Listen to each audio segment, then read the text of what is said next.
नमस्कार दोस्तों, आपका स्वागत है हमारे यूट्यूब चैनल रंगपुर अकेडमी में। जैसे कि हमने कल अपनी पहली स्टार्ट क्लास की थी, आज हमारी दूसरी क्लास स्टार्ट है स्टेट जीके और करंट की। चलिए, हमारा आज का प्रश्न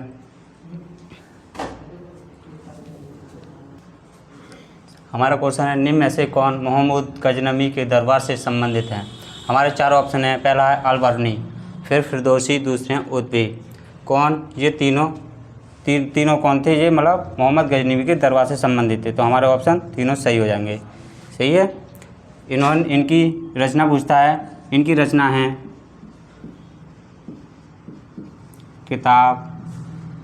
किताब ए उल, और इनकी रचना है शाहनामा। इनकी रचना है शाहनामा। फिरदौसी की रचना कौन सी है? शाहनामा है। उतबी की रचना है, इनकी है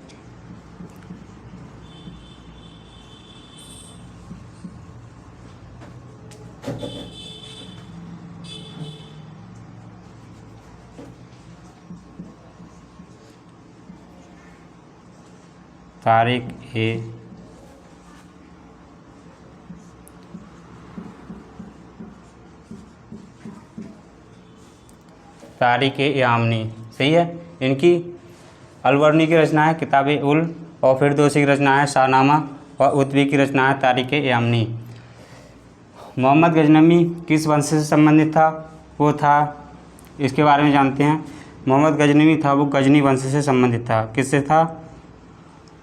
गजनी वंश से संबंधित था। गजनी वंश था, उसकी स्थापना किसने की थी? वो की थी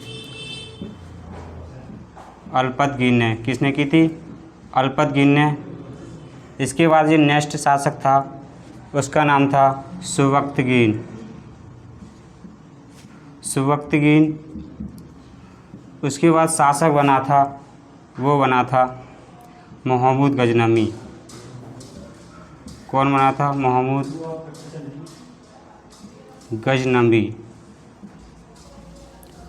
गजनवी बना था।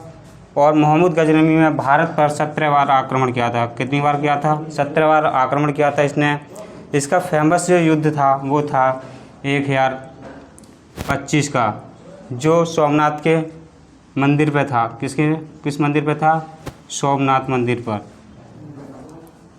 के मंदिर पर था। इसने इस मंदिर से बहुत सारा धन लूट के ले गया था। उसके बाद इसे किस नाम से जाना जाता है? इसे मूर्ति भंजक के नाम से जाना जाता है।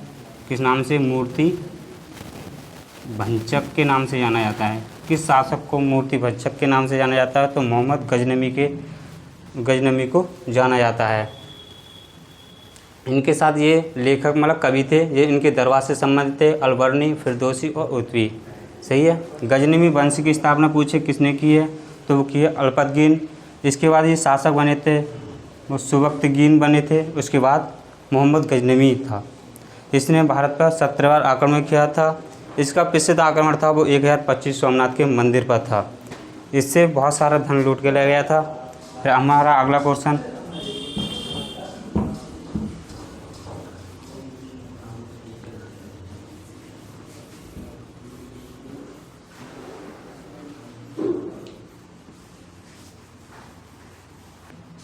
हमारा नेक्स्ट क्वेश्चन है, राष्ट्रीय खेल दिवस कब मनाया जाता है? तो राष्ट्रीय खेल दिवस कब मनाया जाता है? 29 अगस्त को मनाया जाता है। कब मनाया जाता है? 29 अगस्त को मनाया जाता है। 29 अगस्त को राष्ट्रीय खेल दिवस किसकी स्मृति में मनाया जाता है? वो मनाया जाता है ध्यानचंद, मेजर ध्यानचंद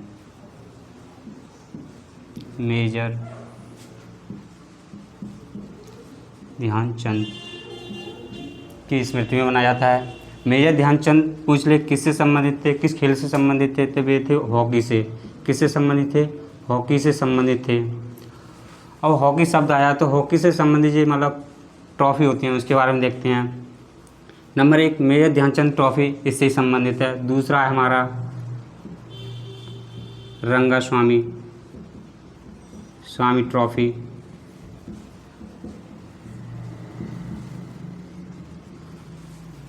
अगला है आगा खा ट्रॉफी। और ये एक स्वामी जी आए हैं तो दूसरे स्वामी को ले लेते हैं, कृप्पू स्वामी। कौन? कृप्पू स्वामी। ये भी कफ हॉकी से संबंधित है। चलिए 12 अगस्त को क्या होता है? विश्व युवा दिवस कब मनाया जाता है? वो 12 अगस्त को मनाया जाता है। 12 अगस्त को विश्व युवा दिवस मनाया जाता है। 12 जनवरी को राष्ट्रीय युवा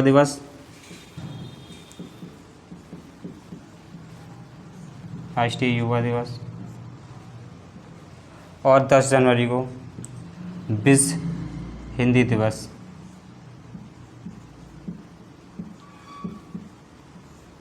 10 जनवरी को क्या मनाया जाता है? विश्व हिंदी दिवस मनाया जाता है। 12 जनवरी को राष्ट्रीय युवा दिवस, और विश्व युवा दिवस पूछे 12 अगस्त को। 29 अगस्त को ये राष्ट्रीय खेल दिवस मनाया जाता है। किसकी स्मृति मनाया जाता है? मेजर ध्यानचंद की।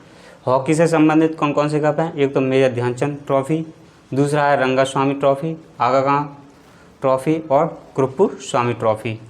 नेक्स्ट क्वेश्चन,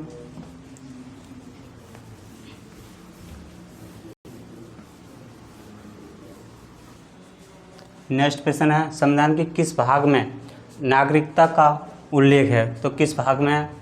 तो भाग है हमारा दूसरा। किस भाग में है? दूसरा भाग में है। ये नागरिकता कहाँ से ली गई है? किस देश से ली गई है? एकल नागरिकता किससे संबंधित है? भाग दूसरे से। किस देश से ली गई है? देश से पूछे तो किस देश से ली गई है? इंग्लैंड से। कहाँ से ली गई है? इंग्लैंड से ली गई है। और इंग्लैंड की राजधानी पूछे, राजधानी, तो राजधानी इसकी क्या है? लंदन। क्या है? लंदन। इसकी मुद्रा पूछे तो मुद्रा इसकी क्या है? पाउंड। इसकी मुद्रा क्या है? पाउंड है। सही। नेक्स्ट भाग हमारा भाग 3। भाग 3 में क्या है? इसमें भाग 3 में है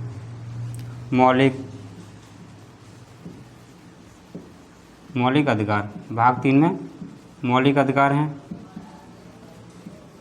मौलिक अधिकार की संख्या पूछे वर्तमान में तो कितनी है?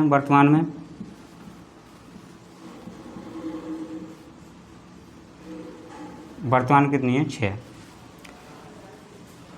और किस जो मौलिक कर्तव्य किस देश से लिए गए हैं? देश पूछ ले तो कौन सा है? देश है हमारा अमेरिका। अमेरिका है। अमेरिका देश की राजधानी है वाशिंगटन डीसी। क्या है? Washington DC. इसकी मुद्रा पूछे, मुद्रा है डॉलर। क्या है? डॉलर। डॉलर इसकी मुद्रा है। अब इसके राष्ट्रपति की बात करते हैं। वर्तमान में राष्ट्रपति कौन है? राष्ट्रपति हैं जो बाइडेन।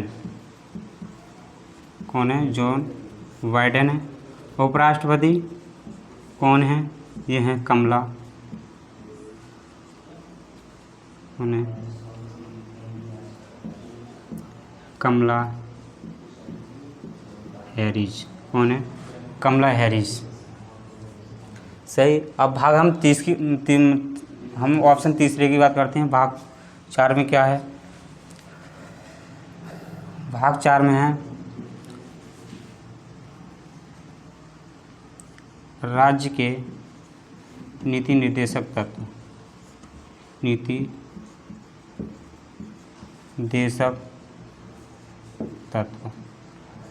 भाग 4 में क्या है? राज्य के नीति निर्देशक तत्व हैं। किस देश से लिए गए हैं? ये लिए गए हैं आयरलैंड से। कहाँ से लिए गए हैं? आयरलैंड से लिए गए हैं। आयरलैंड की राजधानी ये है डबलिन। क्या है? डबलिन इसकी कैपिटल है। इसकी मुद्रा यूरो है। क्या है? यूरो इसकी मुद्रा है। ठीक, हम चौथे की बात करते हैं। भाग 4, भाग 4 में है मौलिक कर्तव्य। भाग 4 में क्या है? मौलिक कर्तव्य हैं। किस देश से लिए गए हैं? ये लिए गए हैं, देश की बात करते हैं तो ये लिए गए हैं रूस से। किससे लिए गए हैं? रूस देश से लिए गए हैं। रूस की कैपिटल क्या है? राजधानी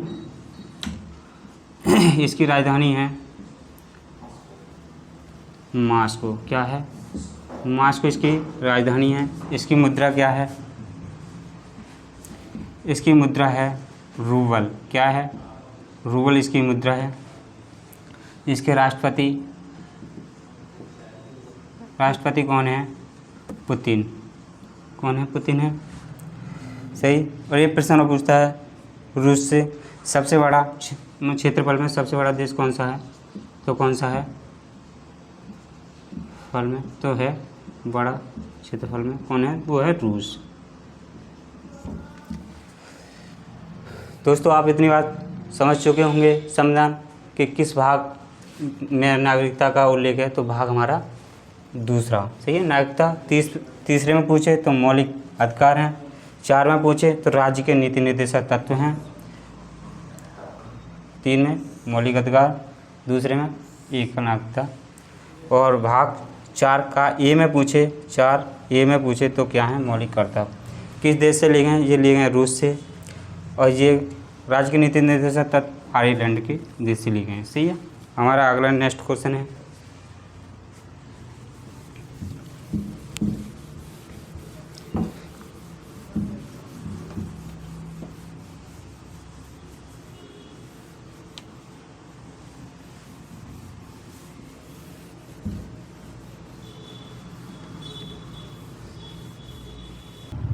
नेक्स्ट प्रश्न है हमारा, सबसे बड़ा ग्रह कौन सा है? तो आप जानते हैं सबसे बड़ा ग्रह हमारा बृहस्पति है। कौन सा है? बृहस्पति है सबसे बड़ा। बृहस्पति ग्रह से इतने मेन फैक्ट बनते हैं उसके बारे में देखते हैं। आपसे पूछ ले सबसे भारी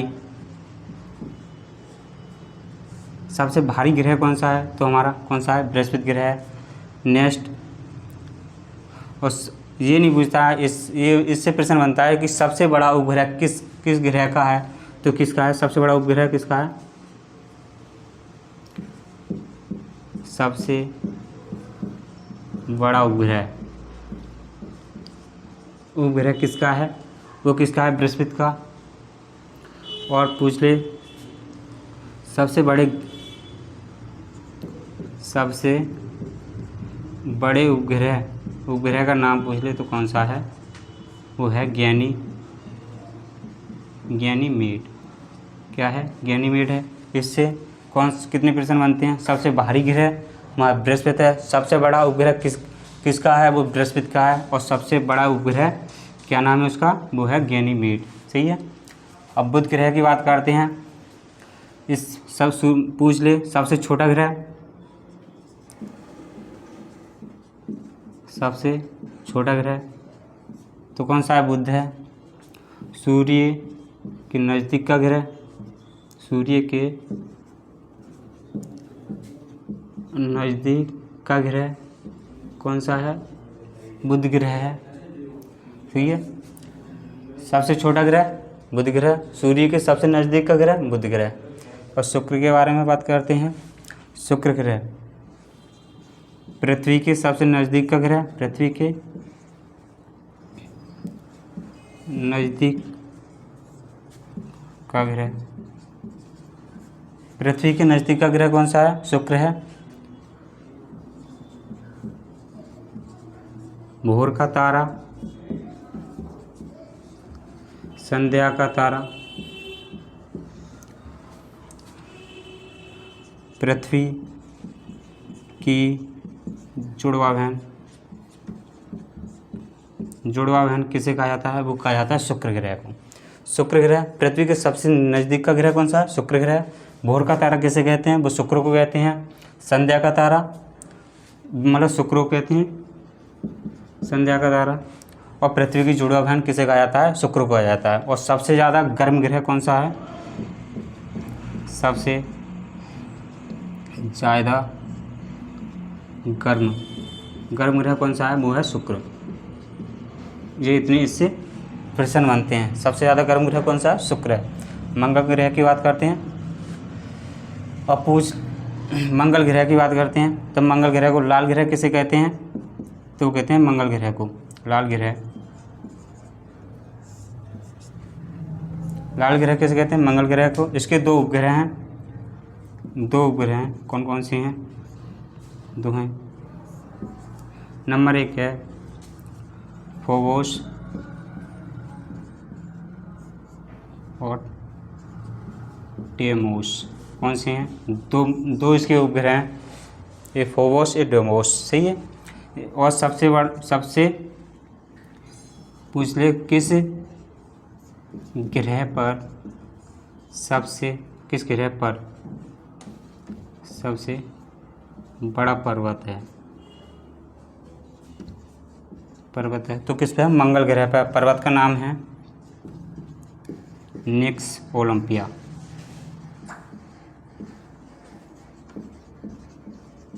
कौन सा है? निक्स ओलंपिया सबसे बड़ा पर्वत है। ये किस ग्रह पर है? मंगल ग्रह पर है। और ये दो ग्रह ऐसे हैं, ये बुध ये शुक्र ग्रह, जिनके कोई उपग्रह नहीं है। इनका कोई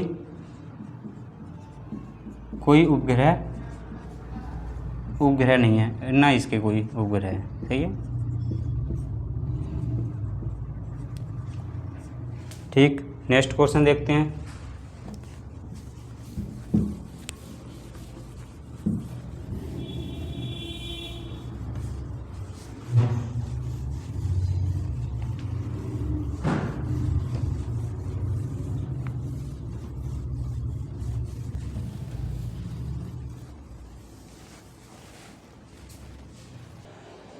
चलिए दोस्तों, नेक्स्ट क्वेश्चन हमारा, रतौंधी किस विटामिन की कमी से होता है? प्रश्न हमारा, रतौंधी किस विटामिन की कमी से होता है? तो रतौंधी किस विटामिन की कमी से होता है? हमारा विटामिन ए की कमी से। किससे होता है? Vitamin A. विटामिन ए को रोग कौन सा होता है? रोग रतौंधी होता है।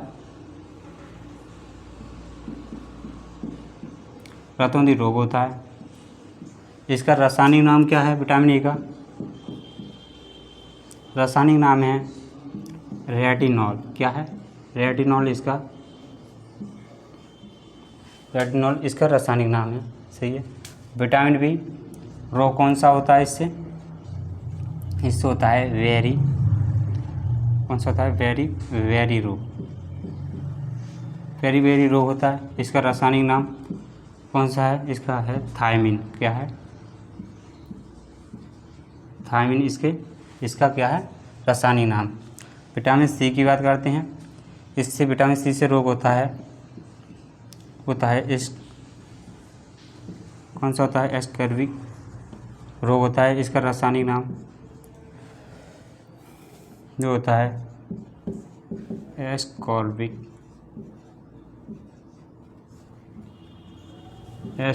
अम्ल। क्या होता है? अम्ल। सही है। अब विटामिन डी की बात करते हैं। रोग कौन सा होता है इससे? रिकेटस रोग होता है। इसका रासायनिक नाम क्या है? कैल्सीफेरॉल। क्या है? कैल्सीफेरॉल इसका रासायनिक नाम। सही है। दोस्तों, यहाँ विटामिन का प्रयोग, विटामिन से क्वेश्चन बनाया तो हम विटामिन के बारे में देख लेते हैं।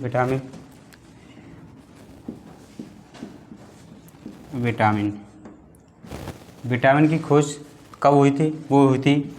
इसकी खोज हुई थी कब हुई थी? 1881 ईस्वी।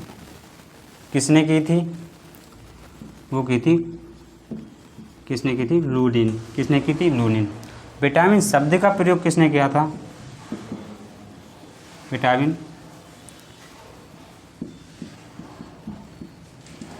विटामिन शब्द का प्रयोग किया था, वो किया था फंक ने। किसने किया था? फंक। कब किया था? ये किया था 1911 से 12 के बीच में। कब किया था? 1911 और 12 के बीच में। सही है। विटामिन की खोज किसने की थी? कब की थी? 1881 ईस्वी में। किसने की थी? लूलिन ने। विटामिन शब्द की खोज, मतलब विटामिन शब्द किसने दिया था? वो दिया था फंक ने, 1911 में दिया था। सही है। नेक्स्ट क्वेश्चन,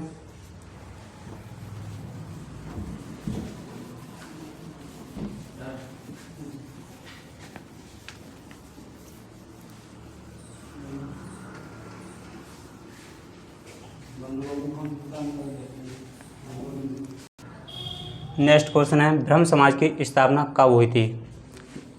ब्रह्म समाज की स्थापना कब हुई थी? वो हुई थी 20 अगस्त 1828 ईस्वी में। किसने की थी? जी की थी राजा राम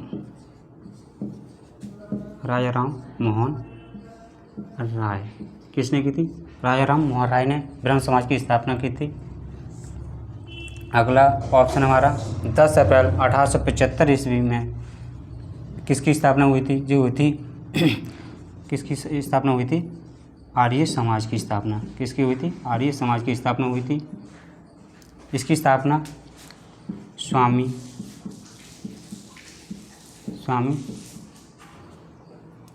स्वामी दयानंद सरस्वती ने। किसने की थी? स्वामी दयानंद सरस्वती ने। 1 मई 1897 ईस्वी में किसकी स्थापना हुई थी? वो हुई रामकृष्ण मिशन की स्थापना। किसकी हुई थी? रामकृष्ण मिशन की स्थापना हुई थी। किसने की? ये की थी स्वामी विवेकानंद। किसने? स्वामी विवेकानंद जी ने। सही, स्वामी विवेकानंद इनकी प्रमुख रचना थी। उनके बाद रचना के बारे में देख लेते हैं। नंबर 1 राजयोग, नंबर 2 कर्मयोग, तीसरी है ज्ञान योग, चौथी है वेदांत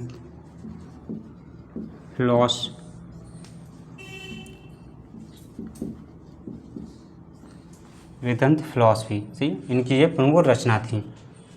इनके बचपन का नाम स्वामी विवेकानंद को आपको पता है, निरंतर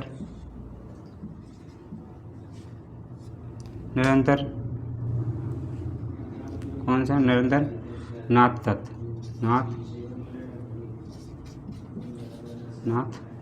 दत्त इनके बचपन का नाम था। नेक्स्ट क्वेश्चन देखते हैं।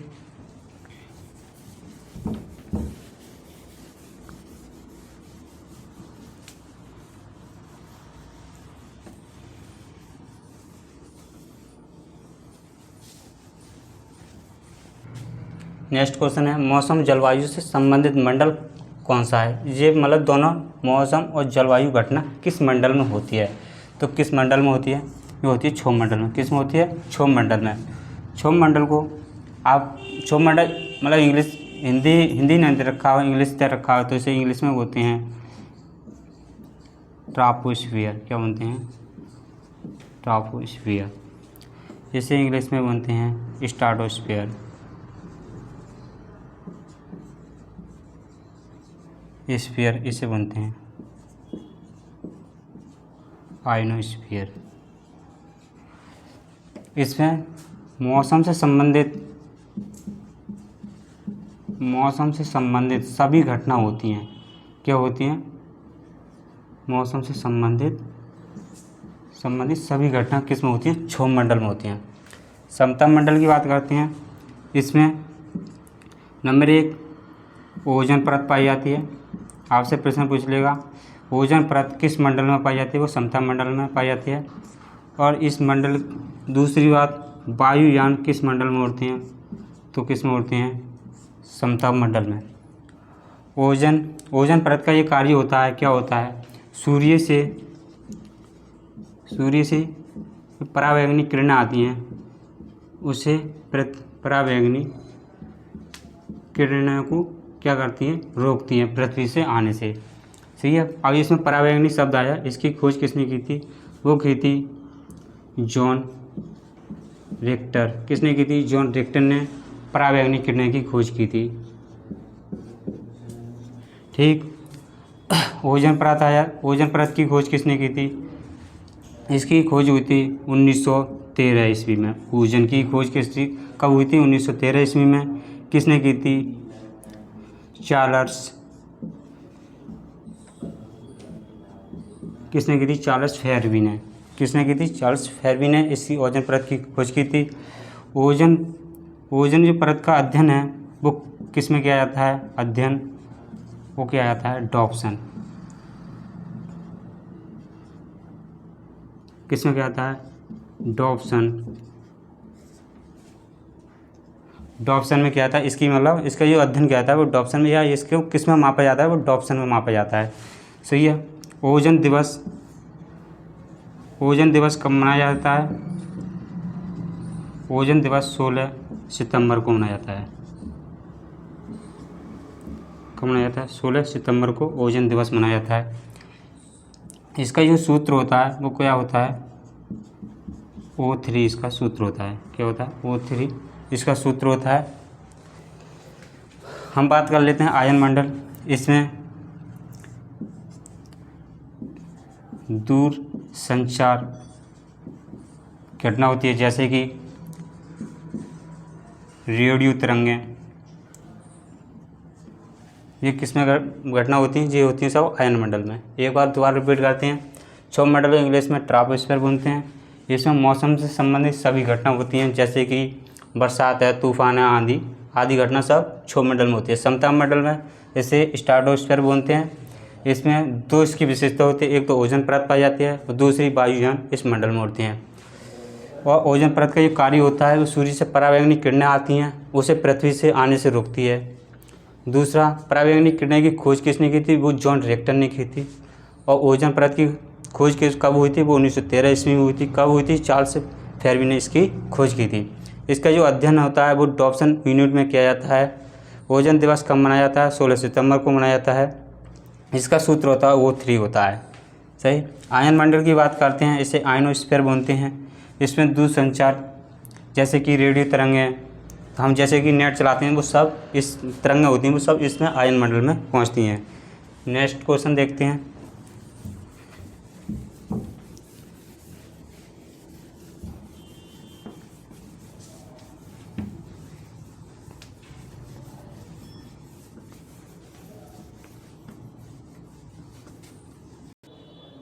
हमारा नेक्स्ट क्वेश्चन है, काजीरंगा पार्क किस राज्य में स्थित है? तो किस राज्य में स्थित है? आपको पता है किस में? असम में स्थित है। असम में। और पार्क की बात कर लेते हैं, कौन कौन से पार्क हैं। नंबर 1 इसमें तो काजीरंगा पार्क तो है ही, रंगा। दूसरा है मानस पार्क और तीसरा है नावेरी पार्क। यही आपसे प्रश्न में पूछता है, ये पार्क प्रश्न में आते हैं। उत्तर प्रदेश की बात करते हैं, इसमें कौन कौन से पार्क हैं। इसमें एक तो दूधवा पार्क है, एक इसमें चंद्रप्रभा पार्क है, और इसमें एक चमड़ा पार्क स्थापित, एक नया पार्क है इसमें, वो है चमड़ा पार्क। राजस्थान की बात करते हैं, इसमें है एक केवला देव पार्क,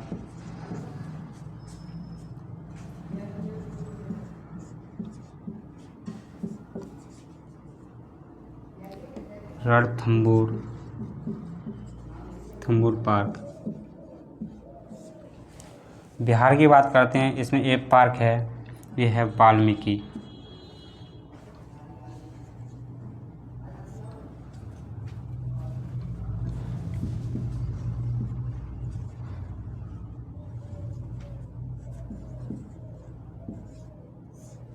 कौन सा है इसमें? वाल्मीकि पार्क। असम में कौन से हैं? काजीरंगा, मानस, नावेरी। उत्तर प्रदेश में दूधवा, चंद्रप्रभा, चमड़ा पार्क है। राजस्थान में केवला देव पार्क और रणथंभौर पार्क। बिहार में Valmiki park. Next question.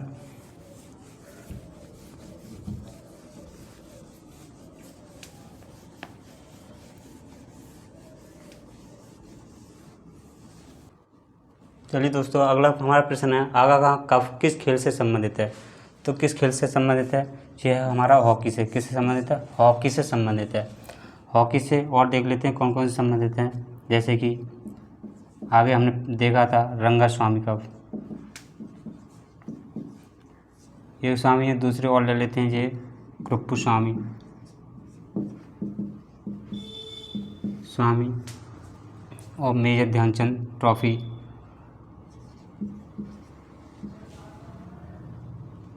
Major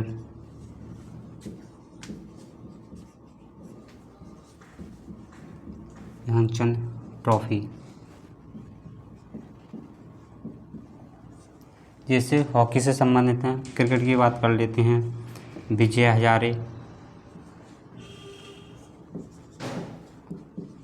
Hazare trophy,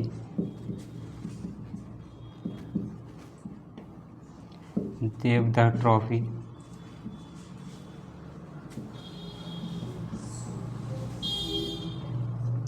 Ranji trophy,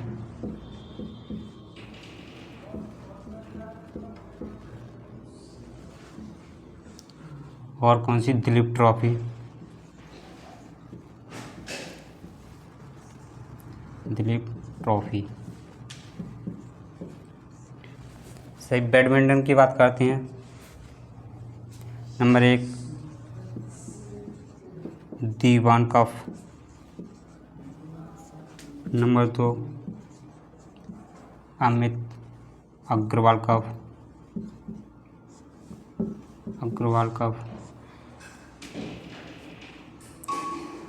और Narang cup, Thomas cup,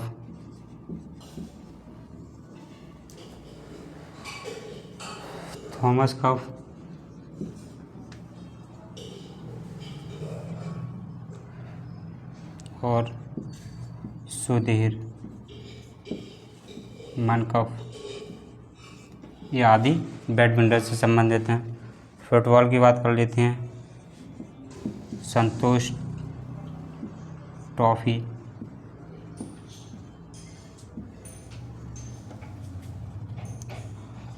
rovers trophy, Durand cup. सही। दोबारा रिपीट करते हैं। हॉकी से कौन कौन से ट्रॉफी हैं? एक तो रंगास्वामी, कृपस्वामी, मेजर ध्यानचंद ट्रॉफी, एक आगा कप, ये तो है ही। से विजय, क्रिकेट से देख लेते हैं। विजय हजारे, देवधर ट्रॉफी, रणजी ट्रॉफी और दिलीप ट्रॉफी। बैडमिंटन से Deewan cup, Amit Agarwal cup, Narang, Thomas cup और सुधीरमन कप। फुटबॉल से संतोष ट्रॉफी, रोवर्स और Durand cup. Next question.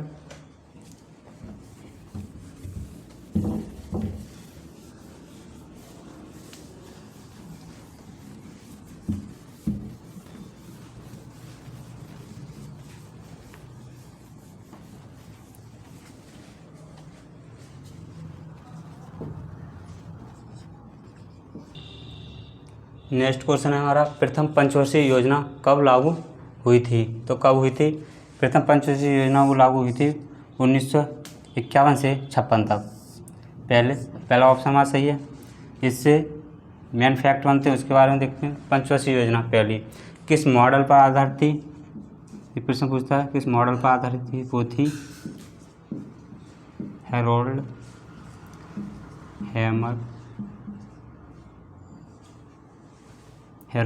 Hammer model पर आधारित थी।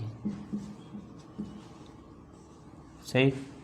दूसरी की बात कर लेते हैं। दूसरी पंचवर्षीय योजना, ये पहली हो गई, ये प्रथम है हमारी।